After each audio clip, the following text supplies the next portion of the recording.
इस क्वेश्चन में हमें एक इक्वेशन दी गई है पोटेंशियल की डिपेंडेंस एक्स पे और हमें पूछा गया है कि अगर एक मास m को हम लोग एक्स पे रखते हैं तो इस हर पोजीशन के लिए क्या क्या स्टेटमेंट करेक्ट है वो हमें मैच करना है। तो अगर हम सबसे पहले जैसे जब भी हमें ऐसे कोई इक्वेशन दी जाती है तो सबसे पहले हम उसका एक इक्विलिब्रियम पॉइंट निकालते हैं। इक्विलिब्रियम पॉइंट निकालने के लिए हमें D by D X equal to zero करना होता है। तो अगर हम u equal to X cube by three minus six X square plus 32x को अगर हम सोल्व करें तो ये हमसे जाएगा D by D x square minus twelve plus 32। Similarly अगर हम D two you by D x square को निकालें तो ये हमसे जाएगा टू एक्स माइनस ट्वेल्व। ये स्टेप हम लोग तब करते हैं जब हमें स्टेबल इक्विलिब्रियम अनस्टेबल इक्विलिब्रियम या न्यूट्रल इक्विलिब्रियम पता करना है।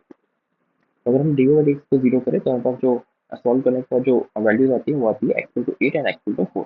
जिससे अगर हम अब ऑप्शन इन्वर्ट करें तो जनरली हम देख सकते हैं यहाँ X to eight and X to four ये सारे इक्विलिब्रियम पोजीशंस है। तो equilibrium equilibrium and equilibrium but not an equilibrium में बी एस ही हो सकता है। तो अगर हम देखें बी एस यहाँ पे बी एस और बी पी तो ये गलत ऑप्शन है। और बस ए सी डी में से कोई करेक्ट आंसर होगा। अब हमें किसी भी एक को चेक कर लेना है। लेट्स से हम यहाँ पे चेक करते हैं D two you by D x square अगर ग्रेटर देन जीरो होता है तो वो स्टेबल इक्विलिब्रियम होता है। तो अगर हम यहाँ पे देखें हमें जो D T by D x square आता है टू एक्स माइनस ट्वेल्व आता है। अगर हम यहाँ पे 8 पुट करते हैं तो 8 into sixteen minus twelve that is 4 and 4 हमारे पास एक पॉजिटिव नंबर है that is greater than zero. X equal to 8 पे है ये स्टेबल इक्विलिब्रियम है।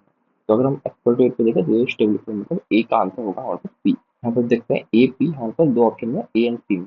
तो हमें नेक्स्ट वाला भी चेक करना होगा एक्स इक्वल टू 4 पे हमारे पास क्या है। तो d two you by D x square less than zero equal to unstable. तो ये अनस्टेबल तब होगा जब ये नेगेटिव वैल्यू होगी। तो अगर हम टू एक्स माइनस ट्वेल्व में एक्स को फोर पुट करते हैं four into two eight minus twelve that is minus two. ये negative value that is less than zero है।